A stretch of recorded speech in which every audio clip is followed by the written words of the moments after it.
Okay, hello everyone. आज हम लोग को देखना था क्या, general entries. Basically general entry अभी टॉपिक कवर कर रहे थे और जनरल एंट्री में हम लोगों ने लास्ट वीडियो में हम लोगों ने डिस्काउंट कवर किया था। आज हम लोग को एब नॉर्मल लॉस कवर, यानी कि एब नॉर्मल लॉस पहली चीज़ तो होती क्या है, दूसरा नंबर इससे रिलेटेड जो जनरल एंट्रीज होती है उसे हमें समझना है। ठीक है, तो एब नॉर्मल लॉस के बारे में अगर हम डिस्कस करें, those loss which are unexpected are called abnormal loss. आप लोग को नॉर्मल लॉस और एब नॉर्मल लॉस के बीच में डिफरेंस क्लियर होना चाहिए। नॉर्मल लॉस देखो सिंपल सी चीज़ है, जो हम मान के चलते हैं कि इतना लॉस तो होना ही होना है। जैसे मैंने आप लोग को इससे पहले भी आपको एग्जांपल दिया था। सपोज करो अ, मेरे गोडाउन मेरा है, मेरे गोडाउन में सपोज करो अनाज रखा हुआ है, गेहूं रखा हुआ है, गेहूं के बहुत सारे बोरे रखे हैं। हमको पता है कि वहाँ कुछ ना कुछ चूहे नुकसान करेंगे, 2 से 3 किलो नुकसान हो जाता है, that is called normal loss, है ना। और वैसे ही मान लो सीमेंट है, मैं सीमेंट का बिजनेस कर रहा हूँ, तो सीमेंट के बोरे आ रहे हैं, उसको उठा के इधर से उधर रखा जा रहा है, तो उसमें भी क्या होता है, कुछ सीमेंट उसमें झड़ जाता है, तो दैट इज कॉल्ड क्या, वो सब क्या नॉर्मल लॉस है, वो पता है ये होगा।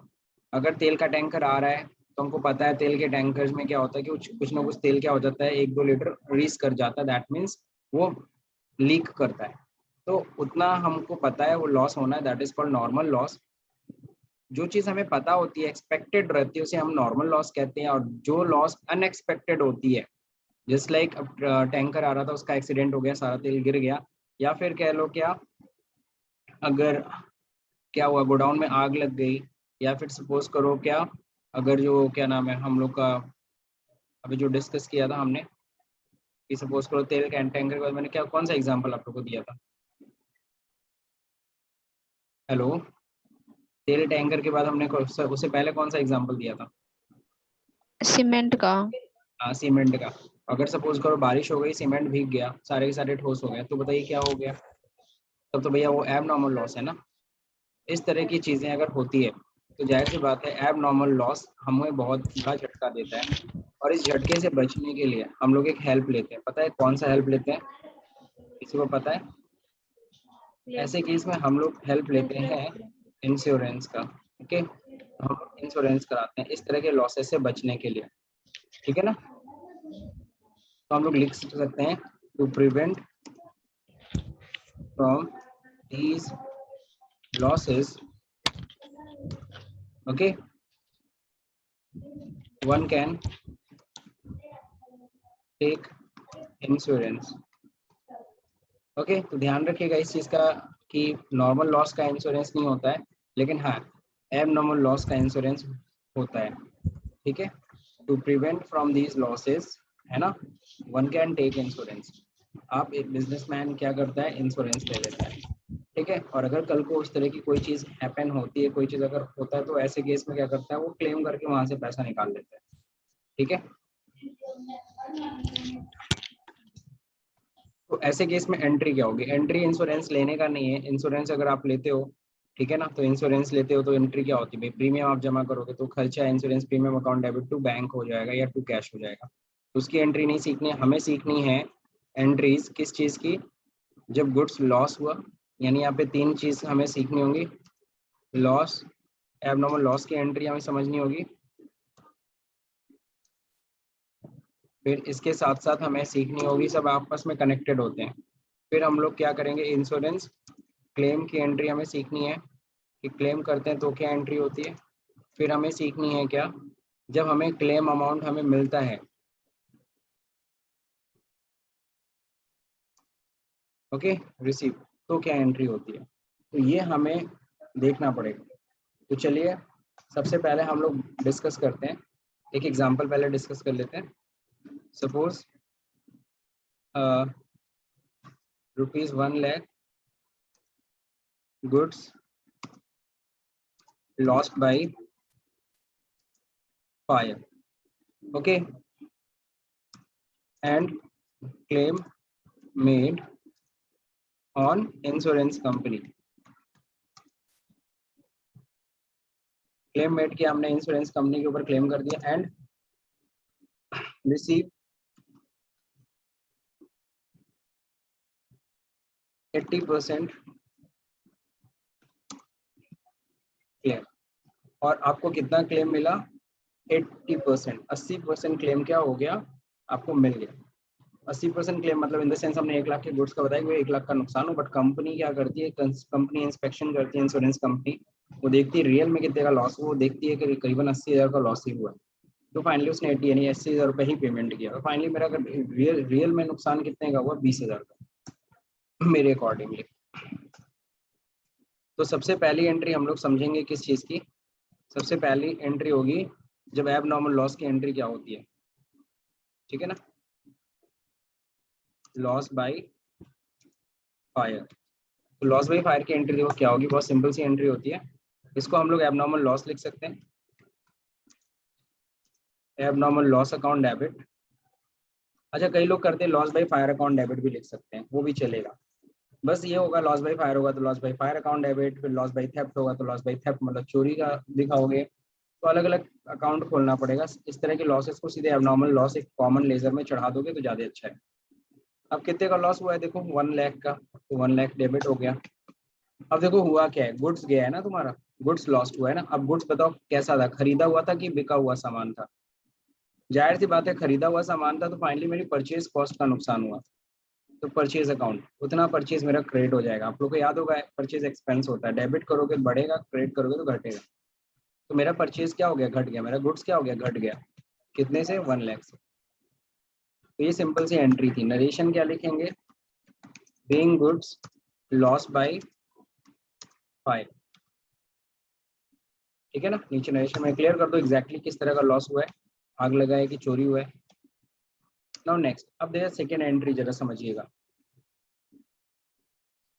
Insurance claim. Okay, insurance claim made, हमने इंश्योरेंस क्लेम किया तो क्या एंट्री होगी, इंश्योरेंस क्लेम मेड। तो इंश्योरेंस क्लेम जब करते हैं तो क्या एंट्री होती है, जरा ध्यान से समझिएगा। अब हम लोगों ने अपने आप को देखिए पहले तो लॉस में दिखाया कि हमें लॉस हुआ 1 लाख का, लेकिन फिर हमें पता चला यार हमने तो इस गुड्स के लिए इंश्योरेंस करा रखा था, ठीक है, और इंश्योरेंस करा रखा था तो हम लॉस अपने सर पे क्यों लें, हम लॉस क्यों दिखा रहे हैं, हम इंश्योरेंस क्लेम करते हैं। तो हम लोग सीधे सीधे क्या कर देते हैं, इंश्योरेंस हम लोग claim account debit. Okay, insurance claim account debit कितने से क्लेम कर रहे हैं हम लोग, पूरे 1 लाख। अच्छा कई लोग यहाँ पे इंश्योरेंस कंपनी को भी डेटर बना लेते हैं, इंश्योरेंस कंपनी अब देगी, ठीक है। तो या तो आप इंश्योरेंस क्लेम अकाउंट लिखिए या तो आप इंश्योरेंस कंपनी ही लिख सकती है, कंपनी को डेटर बना लीजिए 1 लाख से, कंपनी पैसा देगी 1 लाख रुपए, ठीक है। अब क्या करना है, टू एब नॉर्मल लॉस, अपना नॉर्मल ये जो अपने एब नॉर्मल लॉस अभी दिखाया था उसको क्रिएट करके क्लोज कर दो। तो यहाँ पे देखिए एबनॉर्मल लॉस जो अभी हमने ऊपर गलती से दिखा दिया था, डेबिट किया था, उसको हमने क्रेडिट करके क्लोज कर दिया। हाँ ओके, नरेशन क्या लिखेंगे, being claim made on insurance company. तो क्लेम हमने कर दिया इंश्योरेंस कंपनी के ऊपर। अब जरा देखिए थर्ड एग्जाम्पल, अब कंपनी ने जब 80% क्लेम रिसीव हुआ, 80% क्लेम रिसीव, जब क्लेम रिसीव होगा तो क्या एंट्री होगी, तो क्लेम रिसीव होगा तो एंट्री होगी, जाहिर सी बात है क्लेम रिसीव हो रहा है तो bank account debit, bank account debit हो जाएगा कितने से, 80,000 से। फाइनली अब बताओ लॉस कितने का हुआ तुम्हें, 20,000 का। अब फिर से एबनॉर्मल लॉस का खाता खोल लो, एबनॉर्मल लॉस अकाउंट डेबिट कितने से, 20,000 से। तो क्या हो जाएगा, अभी से इंश्योरेंस क्लेम को खत्म करो, जो आपने क्लेम किया था वो खत्म ना, तो इंश्योरेंस क्लेम का खाता क्लोज कितने से, 1 लाख से। तो ये थी हमारी 3 एंट्री। इसमें एक एंट्री में भी बढ़ भी सकती है अगर हम लोग क्या करते हैं, क्लेम एक्सेप्ट करने की एंट्री करते हैं कि अगर क्लेम एक्सेप्ट हुआ, कितना एडमिट किया कंपनी ने और कितना % रिसीव हुआ, ठीक है। तो यहाँ देखो सबसे पहले तो हम लोग लॉस बाय फायर का एंट्री किए, um loss account debit to purchase account 1 lakh 1 lakh. Then second number is the situation insurance claim made. Okay, when the company claim insurance, then we have to create an account, insurance claim account debit to abnormal loss. Okay, now next, when we receive the 80% claim amount, then bank account debit 80,000 sorry, and abnormal loss account again reopen this account. Okay, because हम लोग यहाँ पे क्या किए थे, 1 लाख पूरा का पूरा लॉस दिखा दिए थे, जो कि गलत था। हमने उसको क्या किया, क्लेम में ट्रांसफर किया, फिर क्लेम से जब पैसा जितना मिला वो तो आ गया, जो नहीं मिलेगा फाइनली उसके लिए एबनॉर्मल लॉस अकाउंट दिखाना पड़ेगा, ये यानी पीएल में शो करना पड़ेगा। ठीक है, नरेशन क्या लिखेंगे, being 80% claim accepted and receive, यानी एक्सेप्ट भी कर लिया और रिसीव भी कर लिया। यहाँ तक बात समझ में आई। लेकिन मान लो यहाँ पे एक एंट्री और बढ़ सकती है। बढ़ने का क्या होता है, अगर सपोज पर यहाँ पे क्लेम रिसीव नहीं लिखा होता, क्या था कि 80% claim accepted by the company, तब हम इंश्योरेंस कंपनी को डेटर बनाते 80,000 से। यहाँ पे बस बैंक अकाउंट डेबिट की जगह पे क्या हो जाता, इंश्योरेंस कंपनी अकाउंट को तुम डेबिट करते। अगर रिसीव शब्द नहीं लिखा, रिसीव है तो बैंक को मैंने डेबिट कर दिया, रिसीव नहीं होता, अगर कहा होता कि 80% claim accepted by the company, then क्या करते हैं हम लोग, यहाँ पे इंश्योरेंस कंपनी को डेटर बनाते 80,000 से। अब हमारा इंश्योरेंस कंपनी डेटर बन गया 80,000 रुपए से, abnormal loss 20,000 to insurance claim. Are you getting my point? तो चलिए हम लोग इसमें ऐड कर ही देते हैं, कहीं कंफ्यूजन ना हो। एक्सेप्टेड, अगर एक्सेप्ट किया होता ना, तो यहाँ पे हम लोग क्या करते हैं, इंश्योरेंस जो भी होते हैं, LIC होता है, बजाज होता है, इंश्योरेंस कंपनी डेबिट हो गई होती, एबनॉर्मल लॉस को दिखाते हैं फाइनली 20,000 से इंश्योरेंस क्लेम। यहाँ पे रिसीव शब्द नहीं लिखते, बस क्या लिखते, 80% claim accepted by the company. इन्हीं अब कंपनी हमारा डेटर बन गया। अब फिर चौथी एंट्री हम लोग क्या करते हैं, प्रोसीजर ये होता है, पहले एक्सेप्ट होता है, देन अमाउंट रिसीव होता है, क्लेम रिसीव। अब अगर क्लेम रिसीव होता तो एंट्री क्या होती, तो सब लोग को पता है बैंक अकाउंट डेबिट हो जाता, कितने से, 80,000, और क्रेडिट में क्या होता है, टू, हमें इंश्योरेंस कंपनी को खत्म करना, वो एक डेटर थी, वो क्रेडिट हो गई क्योंकि उससे पैसा हमें मिल गया।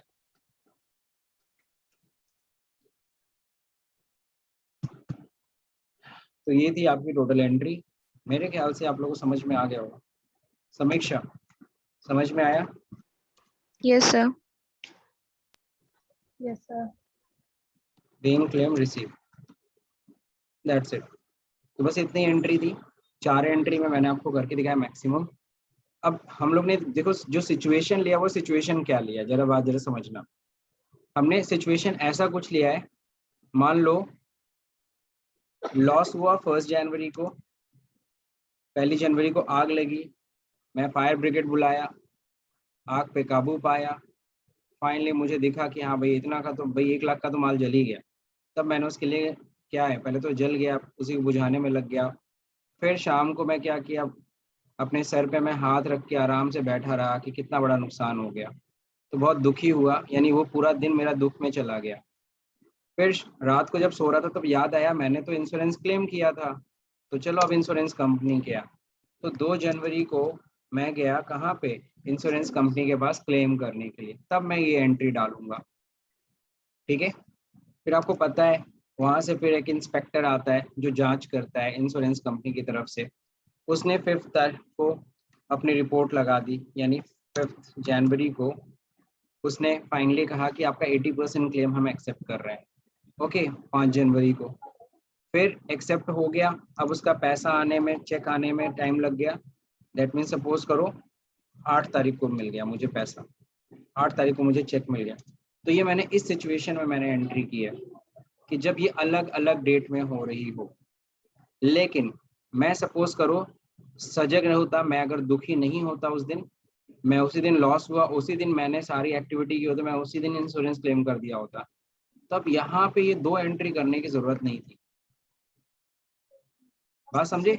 तो यहाँ पे ये 2 एंट्री की जगह पे एक कॉमन एंट्री मैं करता। वो कॉमन एंट्री मैं आपको दिखा दे रहा हूँ। कोई बता सकता है वो कॉमन एंट्री क्या होती?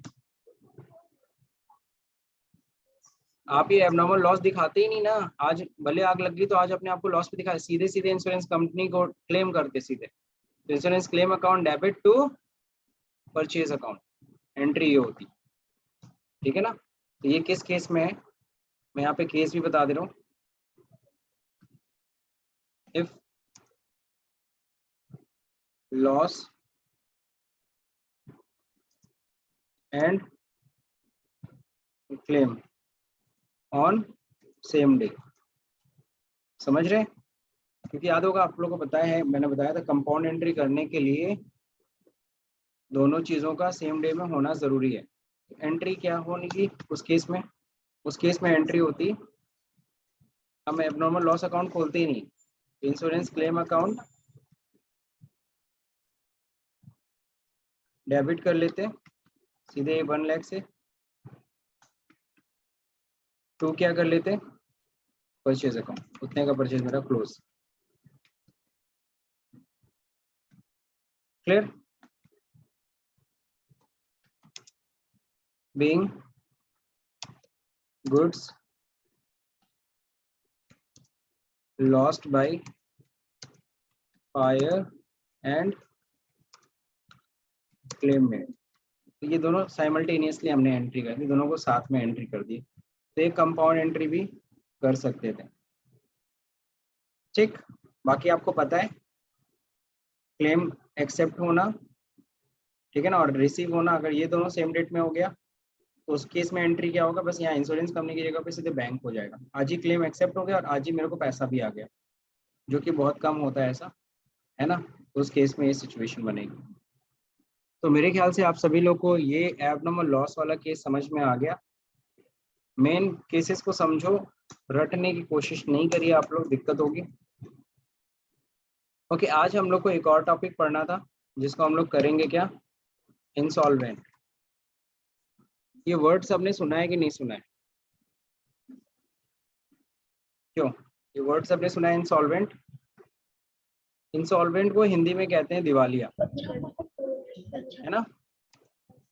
अगर हम बात Yes, करें sir. तो शब्द होता है सॉल्वेंट। सॉल्वेंट का मतलब होता है जो पैसा चुका दे उसे हम सॉल्वेंट कहते हैं, जिसकी क्षमता है चुकाने की उसे सॉल्वेंट कहते हैं। इंसॉल्वेंट की मतलब जिसकी कैपेसिटी नहीं है अब पे करने की, इज अनेबल टू पे, है ना। या फिर कह लो the person who accept this thing, मतलब वो एक्सेप्ट कर रहा है, ठीक है मेरी लायबिलिटी बहुत ज्यादा है मेरी एसेट से, and I am unable to pay, ठीक है ना, मैं अनेबल हूँ पे करने के लिए। तो फाइनली उस बंदे को हम लोग क्या कहते हैं, दिवालिया, ठीक है। ऐसे केस में होता क्या, पहले तो इंसॉल्वेंट का मतलब पहले समझ लिया। इफ अ पर्सन, बात समझे, if a persons liability is become greater than his or her asset, and the person surrender समझते हैं ना, surrender to pay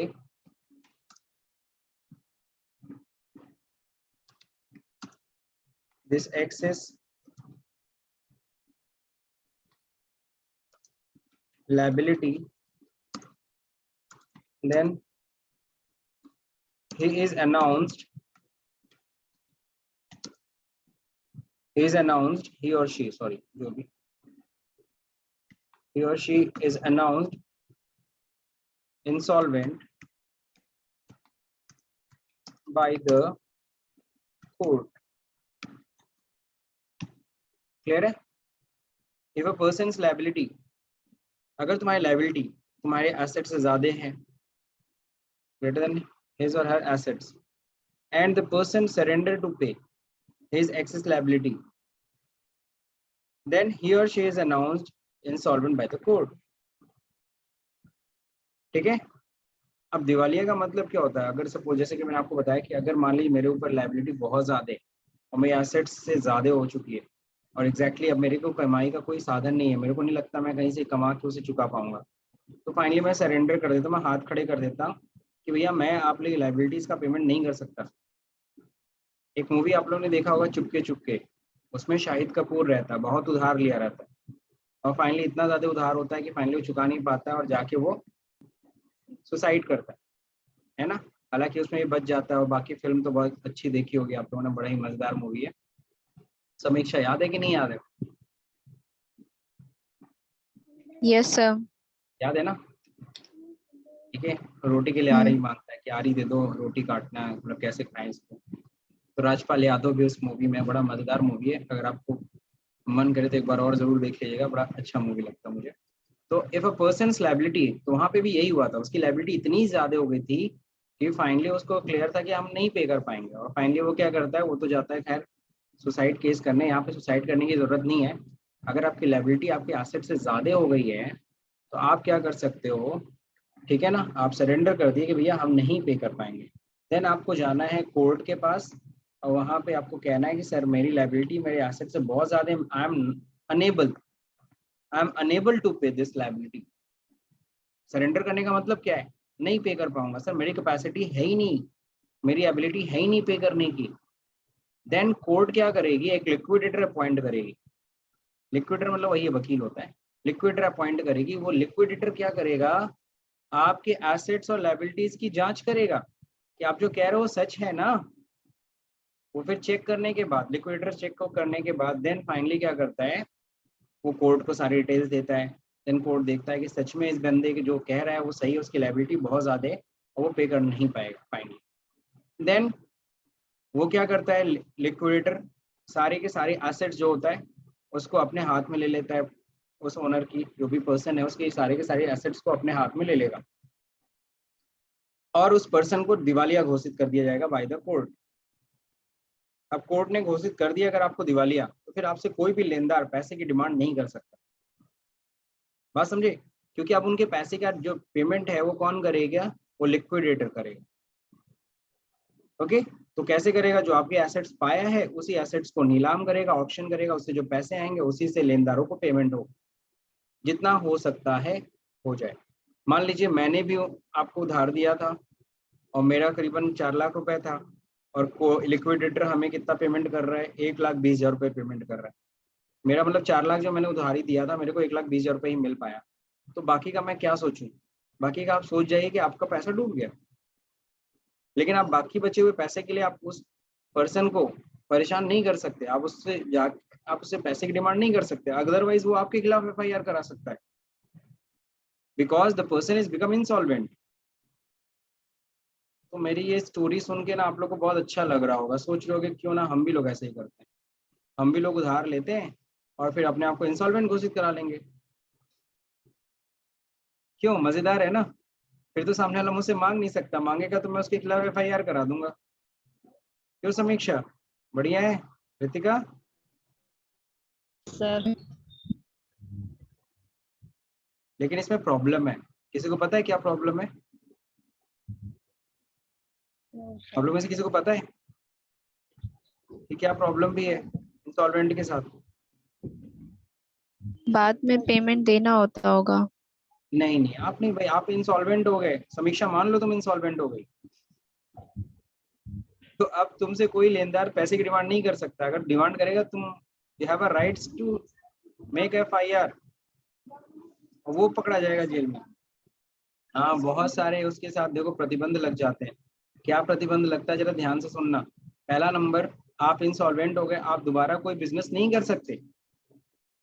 इवन तो जहाँ जॉब भी करने जाओगे, मान लो अब तुम नौकरी करना चाहते हो तो नौकरी भी करोगे तो किसी ऐसे पोस्ट पे नहीं बैठ सकते जिस पोस्ट पे डिसीजन मेकिंग हो।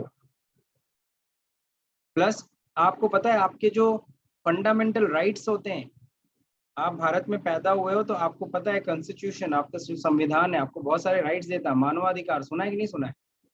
ह्यूमन राइट्स सुना है? मानवाधिकार प्लस सिटीजनशिप में भी आपको कुछ राइट्स दिए गए हैं। आप भारत के नागरिक हो तो बिल्कुल आपको वोट डालने का अधिकार है। अरे भाई, एक इंसॉल्वेंट बंदे से वो भी छीन लिया जाता है, because you are insolvent, you have no any rights to vote, आप वोट भी नहीं डाल सकते किसी को। लो, तो बहुत सारे सिटीजनशिप्स के राइट, ह्यूमन राइट्स रहता है, सॉरी ह्यूमन राइट्स, मानवाधिकार तो रहे, मानवाधिकार ही तो आपसे बोल रहा है कि ठीक है आप सुसाइड मत करो, आपको हम इंसॉल्वेंट घोषित कर रहे हैं, ठीक है। आपसे कोई पैसे का लेनदार, मतलब लेनदार आपसे पैसा नहीं मांगेगा, लिक्विडेटर विल पे, जितना दे दिया मान लो मिल गया, जितना नहीं मिला मान लो डूब गया। क्लियर, समझ गए सब लोग? यस सर, यस बहुत सर। सारे जो सिटीजनशिप एक्ट के तहत नागरिकता के अधिकार बहुत सारे होते हैं जो आपसे छीन लिए जाते हैं। आप फिर जब दूसरी कंट्री में सोचो चलो ठीक है इस देश में अब कुछ नहीं होना, चलो दूसरे देश में जाते हैं, तो दूसरे देश में भी जाओगे तो पासपोर्ट तो जाना पड़ेगा ना, पासपोर्ट पे पहले से लिखा रहेगा, पासपोर्ट पे आपकी जब डिटेल वहाँ लोग निकालेंगे तो पहले से निकला रहेगा कि हाँ भैया ये तो बंदा इंसॉल्वेंट है, तो वहां पे जाके बिजनेस करने की कोशिश भी नहीं कर सकते क्योंकि पहले से तुम ऑलरेडी ब्लैक लिस्टेड हो गए तुम। बात समझे? तो आपको हर जगह परेशानी हो जाएगी। तो जल्दी नॉर्मली कोई बंदा अपने आप को इंसॉल्वेंट घोषित नहीं कराना चाहता, ये चीज भी क्लियर रखना। लेकिन हाँ, अगर फाइनली तुम्हारे पास कोई और रास्ता नहीं है तो please don't go for suicide, okay, insolvent, be insolvent.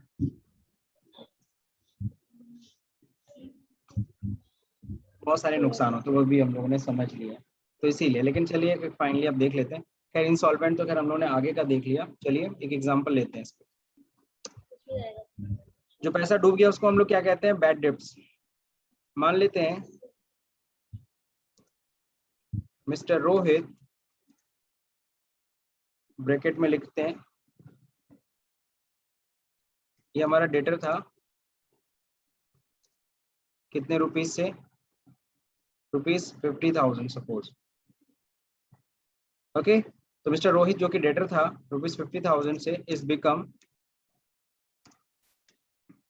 Insolvent and 60 पैसे इन अ रूपी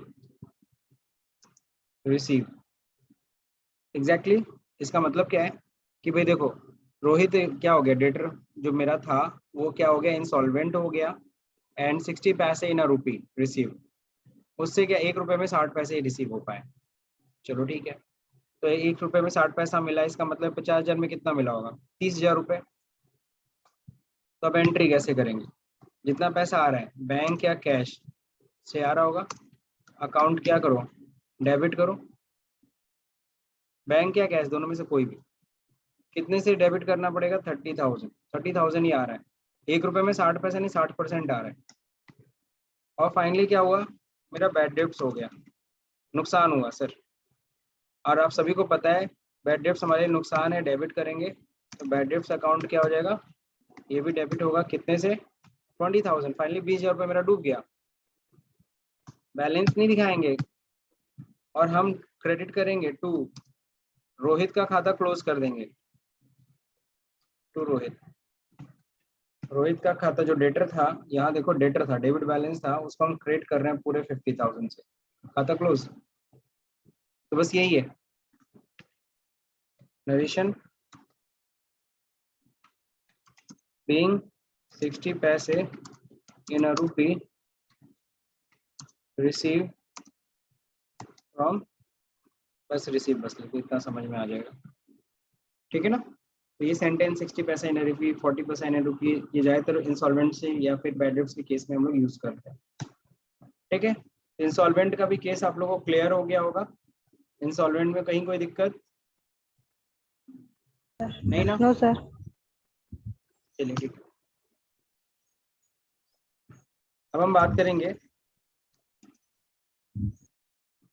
सबसे इंटरेस्टिंग जो है, इंटरेस्टिंग क्या इजी पहले देख लेते हैं, interest on capital. Now what is interest on capital, जरा इसको जरा समझिएगा। इंटरेस्ट ऑन कैपिटल सबको पता है, अगर हम बिजनेस के पॉइंट ऑफ व्यू से बात करें तो कैपिटल इज अ लायबिलिटी, ठीक है। और अगर बिजनेस में कोई प्रोविजन है कि अगर जो भी कैपिटल बिजनेसमैन पार्टनर्स ने जो भी कैपिटल लगा रखा है, मान लो मैंने ही बिजनेस में कैपिटल लगा रखा है, मैंने रूल बनाया कि भाई जो भी कैपिटल मैंने लगाया उस पर मुझे को हर साल 10% इंटरेस्ट मिलना चाहिए, ठीक है ना। तो कैपिटल पे इंटरेस्ट अगर बन रहा है तो ये किसको देना पड़ेगा? बिजनेस को देना पड़ेगा। बात समझिए, मैं बिजनेसमैन हूँ, मैंने कैपिटल लगाया है 10 लाख रुपए, अब हर साल मेरे को 10% 1 लाख रुपए मुझे अगर इंटरेस्ट मिल रहा है तो मेरे लिए तो इनकम है, लेकिन बिजनेस के लिए क्या है? एक्सपेंस, ठीक है ना। और अगर ऐसे नहीं समझ में आ रहा तो ऐसे समझो ना, आपको पता है कैपिटल बिजनेस के लिए लायबिलिटी होती है, लोन भी लायबिलिटी है, तो लोन पे इंटरेस्ट देते हैं तो बिजनेस के लिए खर्चा है, तो कैपिटल पे इंटरेस्ट देंगे तो भी तो खर्चा है। बात समझ में आई? जैसे मान लेते हैं charge 5% interest on capital ₹1 lakh. 1 lakh रुपए कैपिटल के ऊपर 5% इंटरेस्ट चार्ज किया जाएगा, तो एंट्री क्या होगी? इंटरेस्ट हमारे बिजनेस के लिए एक्सपेंस है, interest on capital account debit कितने से होगा? 5%, 50,000 ना? Yes, sir. ये 5,000 सही बोल रहा हूँ। 5 इंटरेस्ट ऑन कैपिटल टू क्या हो जाएगा? capital. To capital account. ध्यान रहे ये इंटरेस्ट ऑन कैपिटल खर्चा तो होता है, लेकिन ध्यान रखना कभी बिजनेस कैश नहीं देता। बिजनेस कभी बिजनेसमैन को इंटरेस्ट ऑन कैपिटल का पैसा कैश में नहीं देता है, बल्कि ये जो भी ब्याज का पैसा होता है ये कैपिटल में जुड़ जाता है। तो कैपिटल अगर पहले 1 लाख थी, अब कितने की हो जाएगी? कैपिटल देखो आप सभी को पता है कैपिटल का बैलेंस क्रेडिट होता है, और क्रेडिट कर रहे हैं 5,000, तो यानी अब कैपिटल उनकी कितनी हो गई? ओनर की अब 1 लाख नहीं रहेगी, अब कितनी हो गई? 1,05,000 रुपए हो गई। तो ये भी बड़ी ही इंटरेस्टिंग चीज है कि इंटरेस्ट ऑन कैपिटल भले बिजनेस के लिए एक्सपेंस होता है, लेकिन वो पेमेंट नहीं करता है, ये अमाउंट एग्जैक्टली कैपिटल में जुड़ता जाता है। तो कभी गलती से मत लिख देना कि interest on capital to bank account to cash account, नहीं, जो भी इंटरेस्ट ऑन कैपिटल होगा वो कैपिटल की वैल्यू में क्या हो जाएगा? ऐड हो जाएगा। Being interest on capital charge, ठीक है ना? इसी तरीके से होता है इंटरेस्ट ऑन ड्राइंग। आप सभी को पता है इंटरेस्ट ऑन ड्राइंग करता कौन है? ओनर। तो अगर बिजनेस से ड्रॉ कर रहा है कुछ भी पर्सनल यूज के लिए, मान लो 10,000 का सामान आपने अपने बिजनेस से निकाला, तो ड्राइंग हुआ। आपको पता है 10,000 का पैसा आपको देना है, लेकिन आप देते नहीं हो। इस कौन बिजनेसमैन है जो अपने दुकान से सामान निकालता है और पैसा रखता है? नहीं रखता है, ठीक है ना? तो ड्राइंग तो हो गई भाई, तुमने निकाल तो लिया 10,000 रुपए, भाई फाइनली क्या होता है वो प्रॉफिट से माइनस कर लेते हैं। मान लीजिए आपने 10,000 का ड्रॉ किया और साल के अंत में तुम्हें प्रॉफिट हुआ 4 लाख का, तो 4 लाख में से वो 10,000 माइनस कर लेते हो, उतना तुमने ड्रॉ कर लिया है, ठीक है ना? यानी अब प्रॉफिट तुम्हारे हाथ में कितना आएगा? 4 लाख नहीं आएगा, 3,90,000 ही आएगा, कि 10,000 रुपए तुम पहले ही निकाल चुके थे। लेकिन अगर इस पे भी रूल लग जाए, इसके लिए प्रोविजन बना दे बिजनेसमैन कि नहीं, जो भी ड्राइंग अगर होगी तो उस पर भी हम क्या करेंगे? इंटरेस्ट चार्ज करेंगे 10%। यानी कि 10,000 रुपए का अगर सामान निकाले और 1 साल तक तुम अगर नहीं देते हो, तो उसके ऊपर 10% क्या लग जाएगा? इंटरेस्ट लग जाएगा। तो ये आपके लिए तो नुकसान है, बिजनेसमैन के लिए तो खर्चा है, लेकिन बिजनेस के लिए इनकम हो जाता है। लिखते हैं charge interest on drawing 10%, charge 10% लिखे थे पहले, charge 10% interest on drawing. Drawing amount कितना है? ₹10,000। तो क्या हो जाएगा? ध्यान रखिएगा, अब जैसे drawing interest on capital business नहीं देता, तो उसी तरह से बिजनेसमैन भी ड्राइंग पे इंटरेस्ट नहीं देता, तो क्या हो जाएगा? वो वैल्यू ड्राइंग में ही जुड़ जाएगी। तो ड्राइंग अकाउंट क्या हो जाएगा? डेबिट हो जाएगा 1,000 से, यानी ड्राइंग हमने किया था तो 10,000, लेकिन अब कितना बन जाएगा वो ड्राइंग? 11,000 हो जाएगा।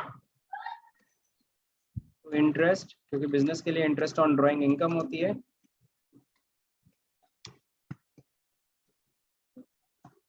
ठीक है? Being interest charge on drawing, ये हो गया नरेशन। तो यहाँ तक समझ में आ गया सब लोग को? ध्यान रहे इंटरेस्ट ऑन ड्राइंग बिजनेस के लिए इनकम होती है, लेकिन बिजनेसमैन के लिए एक्सपेंस होती है। तो हमें बिजनेस के एक पॉइंट ऑफ व्यू से अकाउंटिंग करनी है। ओके, बिजनेस में कभी कैश आता नहीं है इंटरेस्ट ऑन ड्राइंग का, तो कैश नहीं आता तो उसकी जगह ड्राइंग को ही हम डेबिट करते हैं। यानी आप अगर 10,000 रुपये पैसे निकाले थे ना और 10% इंटरेस्ट लग गया, तो अब आपका ड्राइंग कितना माना जाएगा? 11,000। यानी आपकी प्रॉफिट होगी तो प्रॉफिट में से 10,000 नहीं लेस करेंगे, 11,000 लेस करेंगे। मेरे ख्याल से आज के लिए इतना काफी है। अब सवाल उठता है सर अगला हम लोग को टॉपिक क्या पढ़ना है, तो नेक्स्ट वीडियो में हम लोग लर्न करेंगे journal entry related to the bank, यानी कि कह सकते हो बैंक रिलेटेड ट्रांजैक्शंस। यही लास्ट टॉपिक होगा, उसके बाद से फिर हम लोग क्वेश्चन स्टार्ट करेंगे।